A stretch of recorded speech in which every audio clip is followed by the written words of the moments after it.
We're going to start here. We're going to go down conference by conference. Who do we feel is going to be the lead dog coming out of each conference? Let's start in the Big 12 since we're there already. We're going to go with you, Trevor Knight. Where is the Big 12 conference going to end up? This past week on our podcast, Bryce and I that are following the Big 12, and my chin strap's getting in the way here. I've grown a little bit over the years, but we have talked about all that HGH. Yeah, we've talked about how there's a clear front runner, right? That's the Oklahoma Sooners right here. If they go unscathed through the rest of this season, that sets up that number 2 spot to go play in the title game against them. It sets it up for pure mayhem, right? Because Oklahoma still has got to go on the road and play Baylor. They host Iowa State, which could, still be a trap game, even though Iowa State lost today. And then they go and play the Bedlam game at Oklahoma State to finish the year. So you've got Oklahoma undefeated. You've got Oklahoma State and Baylor with 1 loss. And then you've got a handful of teams with 2 more losses. So right now it's a 3-legged race. If Oklahoma wins out, they're in, which I believe that they will. That gives both Oklahoma State and Baylor 2 losses. Oklahoma State has the head-to-head over Baylor. So even though I think Baylor is the second best team in the Big 12 right now, they pretty much at this point have to beat Oklahoma at home to get into the Big 12 title game. And then they'll have to repeat that win to go and get a Big 12 title since the days of Bryce Petty down there. So it is certainly an uphill battle for the guys down in Waco. Can it be done? Yes, but just like you're circling OU on the calendar for the Big 12 title game, you got to circle them on November 13th because that's gonna get you in because of that loss that they had against Oklahoma State earlier in the year. Precursor, we may or may not rush the field. So there you go. So just to be sure on that, Trevor Knight, John in New Mexico, Paulie D in New York, Molly in Santa Monica, and everybody else out there, do they put their Bet Rivers chips on Oklahoma, or do they put their Bet Rivers chips on Baylor? Yeah, I wasn't clear. I wasn't clear with that either. It was an incredible tale. It was all us. It was riveting. A lot of Baylor in there. Baylor's playing good football. Don't get me wrong. But, guys, let's look at history here. 6 straight Big 12 titles for the men in crimson and cream. They're on path to do the same thing this year. They're undefeated. Everybody wants to talk about, it's like the Alabamas, anybody else who's had success in the world, you are looking and trying to find a way to trip them up. And I just don't see it happening again this year. It's a battle for second place to get to the title game. You can start talking about the fact that because of the way the Big 12 is shaped up with only, the amount of teams that they have to beat them twice, which is tough to do. Oklahoma's proven that they can do that over the last 6 years. They are the juggernaut. They're the team to beat. Put your chips on them. I think they run away with it. We'll just see who they line up against December 4th in Jerry World.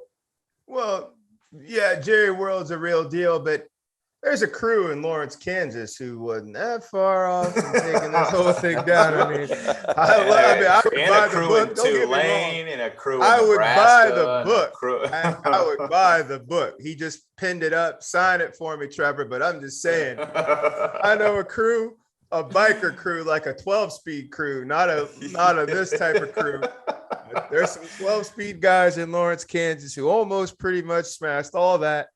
But we're rolling. So, Paulie D, you got your answer in the Big 12. Trevor says OU. He did lay out the weak points of the season that it could happen, but he says OU. Bryce Petty, could you speak to who the big dog is in the conference formerly known as the ACC? Yeah, certainly. Thanks, George. I've been watching a lot of ACC football this year, a lot. And look at this. Yeah. So if this Google page right here still in the ACC or no, they is. Yeah. And if this Google page right here that I have open tells me anything, Wake Forest is your team to beat. Stamp it, Paulie. They've got some tough guys coming through here. Look, Wake Forest is 5-0 in the conference. And like we talked about last week, it's just a beautiful world when you have Wake Forest and Pitt running Atlantic and Coastal in the ACC. I think it's what is it a change of times? I'm not sure. But I do know that Dave Clawson has the Demon Deacons ready to rock and roll, and that's Forest with 1 R, not 2. That's my pick. Hey, so we got another fan here writing in. Love it. Melvin in Chicago on a date. On a date. So Melvin, big up. Good big for you. Hey, let's raise a glass. Yeah. Really raise a glass to a girl for you guys are watching this on a date. We respect it. Obviously, we think we warrant that. Yeah. Melvin wants to know if Wake Forest runs the table, do they merit a seat in the playoff? No. Hard pass. Like I said, Capital One ball, you guys are going to have a punch stick, a ticket. Lots of gear. A dandy time. You guys, first class maybe all an the way. Xbox. You're 2. A watch. Maybe, if you want Xbox and a PS5. Yeah, and a nice watch. No, it's couple of keys. That's a tough part about, the world we live in. But I think that what we were talking about before, Big Ten has proven to be a way stronger conference than the ACC. And again, because NC State lost last.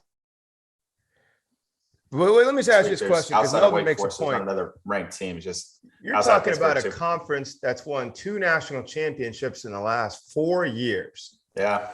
And if you run the table in that conference, you don't merit a spot.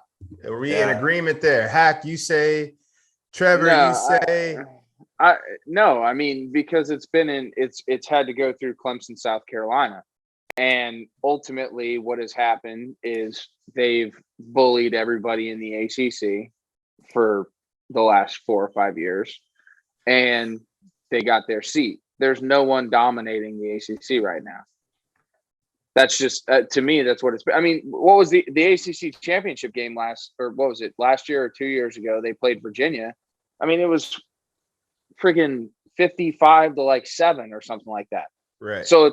So the expectation was, okay, Clemson goes out there and beats everybody. How we're saying Cincinnati has to beat people in order to get a ticket to the dance. Clemson was doing that. Now Clemson's 3rd. Yeah, Wake Forest is up there, but y'all were getting slapped around for the last 5 years. I don't even know if they're 3rd. Yeah, I think it's 25 years. Whatever. But it doesn't matter now, right? Because that's the point. Yeah. I don't think that they jump Cincinnati. No. Right. So if you have, again, to Trevor's point, I don't think it's going to happen, but if OU does run out, that's where it's going to get interesting. But that's where I get two loss, or what could be, I think it's a 2 loss because I think Georgia's going to beat Alabama.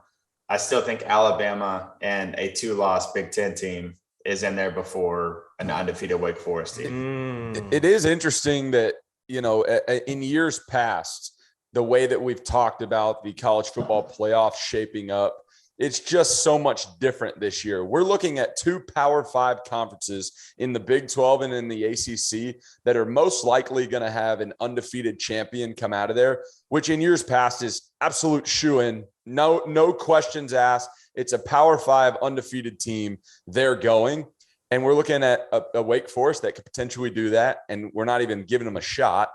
And we're really looking at an Oklahoma team that they're not playing unbelievable football. I think there's teams in the SEC that will not make the playoff, will not even make the championship game. They're playing a lot better football than both of these teams, right? And have the ability to beat them on any given week.